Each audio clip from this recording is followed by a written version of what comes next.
Bapak Ibu, mari kita membaca Alkitab kita dari 1 Petrus pasal yang kedua. Kita akan membaca yang ke-19 dan 20. 1 Petrus pasal 2 ayat yang ke-19 dan 20. Demikian bunyi firman Tuhan, sebab adalah kasih karunia jika seorang karena sadar akan kehendak Allah menanggung penderitaan yang tidak harus ia tanggung. Sebab dapatkah disebut pujian jika kamu menderita pukulan karena kamu berbuat dosa? Tetapi jika kamu berbuat baik dan karena itu kamu harus menderita, maka itu adalah kasih karunia pada Allah.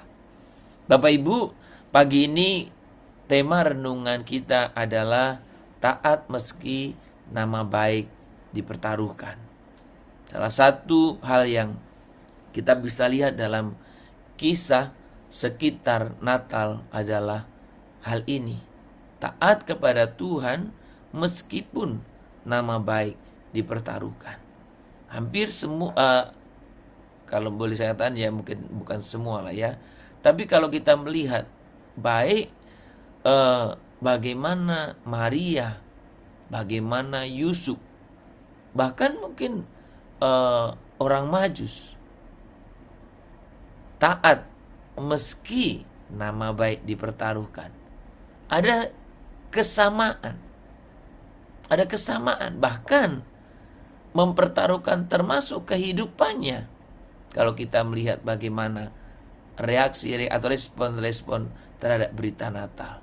Saudara, pagi ini kita bisa melihat bagaimana Rasul Petrus juga dipakai oleh Tuhan untuk menyatakan prinsip yang sama.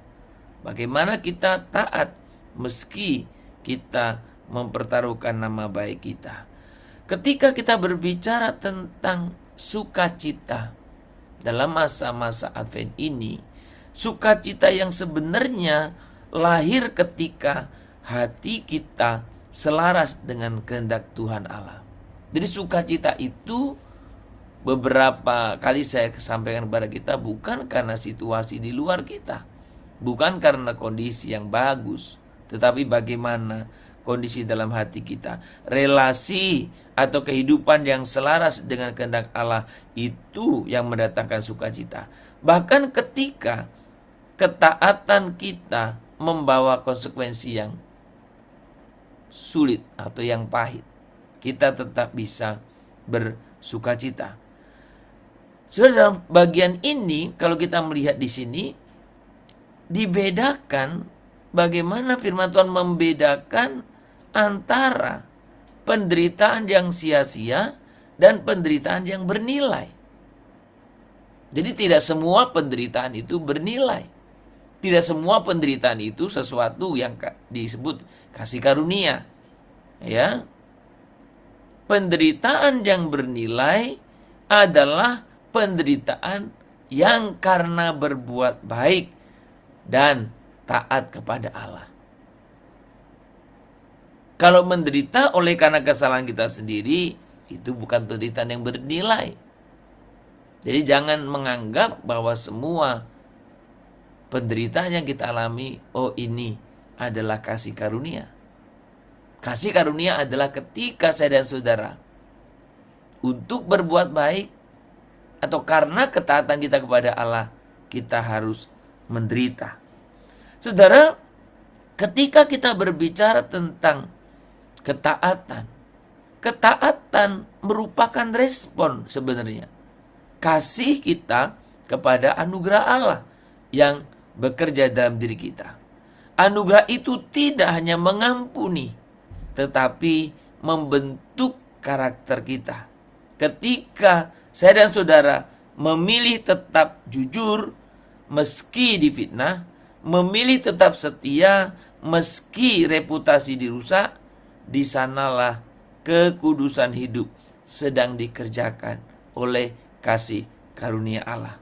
Kekudusan bukan tentang tampil tanpa cacat dalam hidup kita, tetapi kekudusan adalah hati yang tidak berpaling dari kebenaran, sekalipun memiliki resiko yang besar dan fatal. Saudara, Tuhan Yesus, Sang Mesias yang saya dan saudara nantikan, dirayakan masuknya dalam Advent ini, dan itu yang kita nantikan nanti kedatangannya kedua kali, tidak menjaga nama baiknya menurut standar dunia. Kita perhatikan di sana bagaimana Yesus difitnah, bagaimana Yesus disalahpahami, bahkan bagaimana dia dihukum sebagai penjahat, padahal dia tidak bersalah. Mungkin kalau satu film sampai di situ, kan kita sering kecewa ketika kita melihat Tuhan yang benar, tapi diperlakukan tidak benar, dan ujungnya bahkan sampai disalibkan. Kita merasa tidak terima ya, atau kecewa dan lain sebagainya.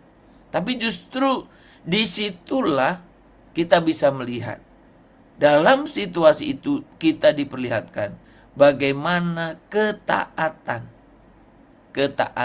kepada kehendak Bapa. Allah menyatakan kemuliaannya, maka penderitaan karena kebenaran bukan tanda kegagalan iman. Jadi kalau engkau karena benar kamu menderita, itu bukan kegagalan imanmu, tetapi itu justru tanda persekutuanmu dengan Kristus yang juga telah menderita. Saudara, di masa-masa Advent ini, renungan pagi ini ya memanggil kita untuk menanti, bukan dengan pasif, tetapi menanti dengan ketaatan yang aktif. Saudara, di dunia yang cepat menghakimi dan lambat memahami, Allah melihat dengan mata kasih dan keadilan. Apa yang mungkin merusak reputasi kita di hadapan manusia, justru bisa menjadi kesaksian yang harum di hadapan Allah.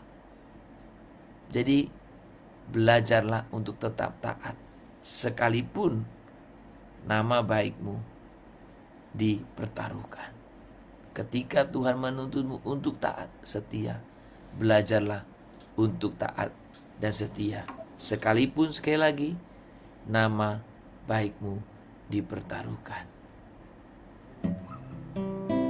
Tuhan, kami rindu, kami senantiasa setia di hadapan-Mu.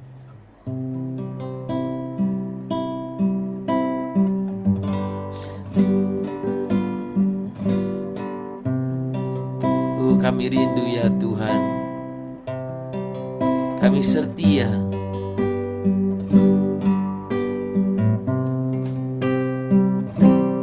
Telah kulihat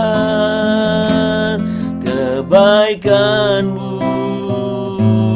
yang tak pernah habis di hidupku, berjuang sampai akhirnya Kau dapati aku tetap setia. Kau dapati aku tetap setia.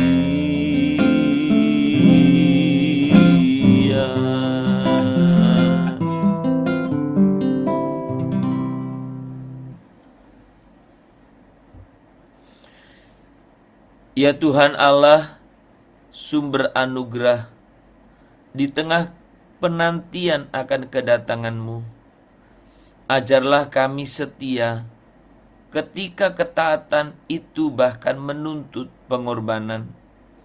Berilah kami hati yang teguh untuk memilih kebenaran meski disalahpahami, dan tetap mengasihi meski dilukai. Kuduskan hidup kami agar dalam penderitaan karena kebenaran, nama-Mu semakin dipermuliakan melalui setiap kehidupan kami.